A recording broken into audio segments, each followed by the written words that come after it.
Right breaking news చూస్తున్నాం. Bengaluru rave party కేసులో కీలక పరిణామం చోటు చేసుకుంది.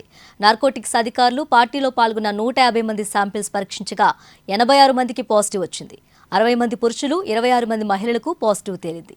ఇక రేవ్ పార్టీలో పాల్గొన్న తెలుగు వారందరికీ పాజిటివ్ రావటం విశేషం. నటి హేమ, ఆశీరాయ్ పార్టీ ఏర్పాటు చేసిన వాసులు డ్రగ్స్ తీసుకున్నట్లు అధికారులు తేల్చారు. హేమతో పాటు పలువురికి నార్కోటిక్స్ అధికారులు నోటీసులు ఇవ్వనున్నారు.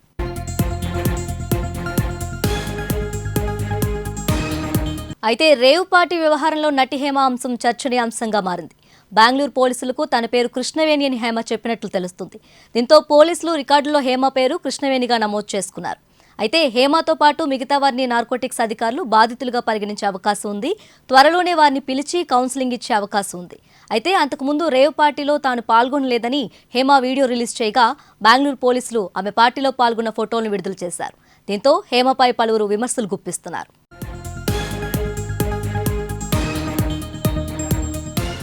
కాగా ఆదివారం సాయంత్రం 6 గంటల నుంచి తెల్లవారుజామున 3 గంటల వరకు బెంగళూరు శివార్లోని జిఆర్ ఫామ్ హౌస్ లో రేవ్ పార్టీ జరిగింది. ఈ పార్టీలో అసాంఘిక కార్యకలాపాలకు పాల్పడుతున్నారన్న పక్కా సమాచారంతో పోలీసులు దాడులు నిర్వహించారు. మందుతో పాటు పెద్ద ఎత్తున డ్రగ్స్ వాడినట్లు గుర్తించిన పోలీసులు పలువురిని అదుపులోకి తీసుకొని విచారణ చేపట్టారు.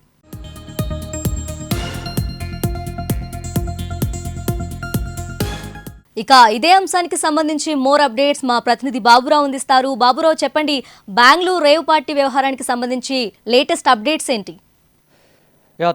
బెంగళూరులో బర్త్డే పార్టీ పేరు మీద వీళ్ళు తీసుకున్నటువంటి ఒక పార్టీ ఏదైతే ఉందో అది రేవ్ పార్టీగా పోలీసులకు సమాచారం రావడంతో ఆదివారం తెల్లవారుజామున బెంగళూరులోని ఆ ఫామ్ హౌస్ మీద దాడి చేశారు బెంగళూరు పోలీసులు. అక్కడ నుంచి దాదాపు తెలుగు రాష్ట్రాలకు చెందినటువంటి వాళ్ళు చాలామంది ఈ పార్టీలో పాల్గొన్నట్టుగా వాళ్ళు గుర్తించారు. అందులో భాగంగా తెలుగు సినిమా నటి హేమ కూడా ఉన్నట్టుగా గుర్తించినప్పటికీ కూడా హేమ మొదట తను అక్కడ లేనని ఫామ్ హౌస్లో తన సొంత ఫామ్ హౌస్లో హైదరాబాద్లో ఉన్నానని ఒక వీడియో విడుదల చేయడం, ఆ వీడియో అక్కడ బెంగళూరు ఫామ్ హౌస్లోని పోలీసులు తేల్చి ఈ కేసును లేదా విషయాన్ని తప్పుదోవ పట్టించేలాగా హేమ ప్రవర్తిస్తుందని చెప్పేసి బెంగళూరు పోలీసులు సీరియస్ అయ్యారు. అదే విషయాన్ని ఆమె అక్కడ ఉన్నటువంటి ఫొటోస్ను కూడా మీడియాకి రిలీజ్ చేయడం జరిగింది. అయినప్పటికీ కూడా హేమ తర్వాత తన ఇంట్లోనే ఉన్నాను, బిర్యానీ చేసుకుంటానని చెప్పేసి మరొక వీడియో రిలీజ్ చేయడం, ఈ వీడియోను కూడా సీరియస్గానే పోలీసులు తీసుకొని స్పష్టంగా తన కేసులో ఉన్నది, ఆ పార్టీలో తను పార్టిసిపేట్ చేసిందని చెప్పి ఒక ఆధారాలతో సహా పోలీసులు చెప్పడం జరిగింది. అయితే ఈ వ్యవహారానికి సంబంధించి హేమ ఇప్పటికీ తను అమాయకురాలని చెప్పడం, ఆ పార్టీలోకి తను వెళ్ళలేదని చెప్పడం, ఆ పార్టీ గురించి తనకి ఏం సమాచారం లేదని చెప్పడం, తనకు సంబంధమే లేదని చెప్పడం అనేది కొంతవరకు చాలామందికి ఆశ్చర్యం కలిగిస్తున్నప్పటికీ కూడా తాజాగా హేమ ఆ పార్టీలో కృష్ణవేణి అనే పేరుతో తన పేరును రిజిస్టర్ చేసుకుంది. ఆ రేవ్ పార్టీలో తను పార్టిసిపేట్ చేసిందని పోలీసులు స్పష్టం చేశారు. కృష్ణవేణి పేరు మీదుగా ఆ పార్టీలో పాల్గొన్నటువంటి హేమ బాడీలో డ్రగ్స్ తీసుకున్నట్టుగా పోలీసులు గుర్తించారు. ఈ మేరకు తనకు పాజిటివ్ అని కూడా వచ్చింది.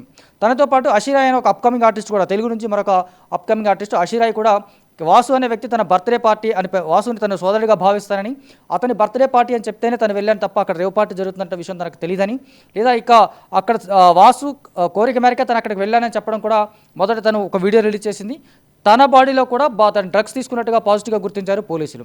సో వాసు, హేమ, అషీరాయ్తో పాటు మిగతా చాలామంది దాదాపు 86 మంది ఈ రేవ్ పార్టీలో 150 మందికి పైగా పాల్గొంటే 86 మంది శరీరాల్లో డ్రగ్స్ తీసుకున్నట్టుగా పాజిటివ్గా తేలింది. ఇందులో 26 మంది మహిళలు కూడా ఉండడం కొంత ఆశ్చర్యం కలిగిస్తోంది. నిజానికి బర్త్డే పార్టీకి రేవ్ పార్టీకి మధ్య చాలా వ్యత్యాసం ఉంటుంది. బర్త్డే పార్టీ అనేది చాలామందికి తెలిసిన విషయమే.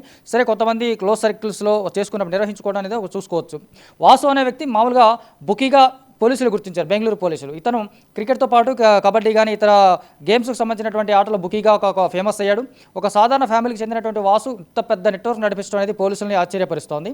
అతనే ఈ పార్టీని అరేంజ్ చేశాడని, ఆ పార్టీ కోసం దాదాపు ఒక్కొక్క వ్యక్తి నుంచి 2 లక్షల పైగా ఫీజులు వసూలు చేసి ఆ రేవ్ పార్టీకి ఇన్వైట్ చేశాడని. ఈ రేవ్ పార్టీకి సంబంధించి చూసుకున్నట్లయితే బర్త్డే పార్టీకి రేవ్ పార్టీకి ఉన్న వ్యత్యాసం చూస్తే రేవ్ పార్టీ అనేది కంప్లీట్గా ప్రైవేట్గా జరిగేటువంటి వ్యవహారం ఇది. అక్కడికి వెళ్ళేటువంటి వ్యక్తులు ముందుగానే ఫీజు చెల్లించడంతో పాటు కొంచెం హెల్త్కు సంబంధించినటువంటి పరీక్షలు కూడా నిర్వహించాల్సి ఉంటుంది. అవి దాదాపు లైంగికపరమైనటువంటి హెల్త్ చెకప్స్ ఉంటాయి వీళ్ళకి సంబంధించి. అక్కడ నుంచి వాళ్ళు రేవ్ పార్టీకి జరిగేటువంటి ఫామ్ హౌస్ లేదా ఇంకేదైనా వాళ్ళు ఎంచుకున్నటువంటి ప్లేస్ అయితే ఉందో అక్కడికి వెళ్తున్నప్పుడు ఎవరు సెల్ ఫోన్స్ క్యారీ చేయడానికి లేదు. దానికి సంబంధించి వాళ్ళకి ముందే సమాచారం ఉంటుంది. అక్కడికి వెళ్ళిన తర్వాత ఎవరు ఎలా నడుచుకోవాలనే విషయాన్ని కూడా వాళ్ళు పక్కాగా ముందుగానే ట్రైన్ చేసినంత ఇదిగా వాళ్ళకి చెప్తారు. ఆ మేరకు మాత్రమే ఆ ఫామ్ హౌస్లో వాళ్ళు నడుచుకోవాల్సి ఉంటుంది. ఆ తర్వాత మందు, డ్రగ్స్ లేదా ఇతర అమ్మాయిలు ఇలాంటివన్నీ అక్కడ అసాంఘిక కార్యకలాపాలు జరుగుతుంటే రేవ్ పార్టీ అనేది ఇండియాలో మనకు నిషిద్ధమైనటువంటి వ్యవహారం. అందుచేత దీనికి బర్త్డే పార్టీ లేదా ఇతర పార్టీల పేరుతోటి ఏర్పాటు చేసుకోవడం నిర్వహించడం మనం చాలా కాలంగా చూస్తూ ఉన్నాం. సో ఇక్కడ ఈ రేవ్ పార్టీ సంబంధించి ఆ పార్టీ జరుగుతున్నటువంటి ప్రదేశాల్లో మనకి సీసీ కెమెరాలు కూడా ఉండకుండా చాలా జాగ్రత్తలు తీసుకుంటారు. అందుచేత లోపల ఏం జరుగుతుందన్న విషయం లోపల ఉన్న వాళ్ళకి తప్ప బయట ప్రపంచానికి ఎట్టి పరిస్థితులు తెలిసే అవకాశం లేదు. అక్కడ మందు సప్లై చేయడానికి కూడా ఎవరు ఉండరు. కేవలం అక్కడికి వెళ్ళిన ఎవరైతే ఉంటారో సెల్ఫ్ సర్వీస్ కానీ వాళ్ళు అన్ని అక్కడ మందు కానీ ఫుడ్ కానీ లేదా డ్రగ్స్ ఏదైనా సరే అక్కడ వాళ్ళు సొంతంగానే తీసుకోవాల్సి ఉంటుంది. సో దీనికి సంబంధించి ఒక పక్కా సమాచారం ఆదివారం సాయంత్రం 6 గంటల నుంచి ఏదైతే మొదలైందో ఈ పార్టీ, దానికి సంబంధించినటువంటి పక్కా సమాచారం కాస్త ఆలస్యంగా తెలుసుకున్నప్పటికీ కూడా తెల్లవారుజాము లోపల బెంగళూరు పోలీసులు దాడి చేయడం, ఆ దాడిలో తెలుగు రాష్ట్రాలకు చెందిన ప్రముఖులు ఎక్కువగా ఉండడం అనేది కొంత సంచలనం కలిగించింది. అయితే ఇందులో పెద్ద తలకాయల పేర్లేవి పెద్దగా బయటకు రాకుండా చూసుకోవడం, ఉన్న వాళ్ళలో కేవలం ఒక హేమ లేదా అషీరా అయిన ఒక అప్కమింగ్ ఆర్టిస్ట్ వీళ్ళ పేర్లు ఉండడం అనేది మిగతా బిగ్గీస్ ఎవరనేది కూడా ఇంకా స్పష్టంగా బయటకు రావాల్సింది. దీనికి సంబంధించినటువంటి 86 మంది ఏదైతే డ్రగ్స్ తీసుకున్నారో వీళ్ళందరినీ నిందితులుగా కాకుండా బాధితులుగానే బెంగళూరు పోలీసులు చూస్తున్నట్టుగా మనకు తెలుస్తోంది. అంటే వీళ్ళు తెలియకుండా డ్రగ్స్ తీసుకున్నారు లేదా అక్కడ వెళ్ళిన తర్వాత వీళ్ళు తీసుకున్న డ్రగ్స్ కారణంగా వాళ్ళకి ఎదురయ్యేటువంటి సమస్యలు ఏంటనేది వాళ్ళ కౌన్సిలింగ్ ఇస్తారు, బాధితులుగా వాళ్ళని చూసి వాళ్ళ కౌన్సిలింగ్ ఇస్తారు. ఫర్దర్గా ఇలాంటి యాక్టివిటీస్లో పార్టిసిపేట్ చేయకుండా చేస్తే ఎదురయ్యేటువంటి పర్యవసానాలు ఏంటి, చట్టపరంగా ఎదుర్కోవాల్సినటువంటి అంశాలు ఏంటి అనే అంశాల మీద వాళ్ళకి పూర్తి స్థాయిలో కౌన్సిలింగ్ ఇచ్చిన తర్వాత వాళ్ళని వదిలివేయడమా లేదా చిన్న చిన్న కేసులు శిక్షలకు సంబంధించి చూసుకోవడం అనేది అక్కడ పోలీసులు నిర్ధారిస్తారు. తేజస్వి.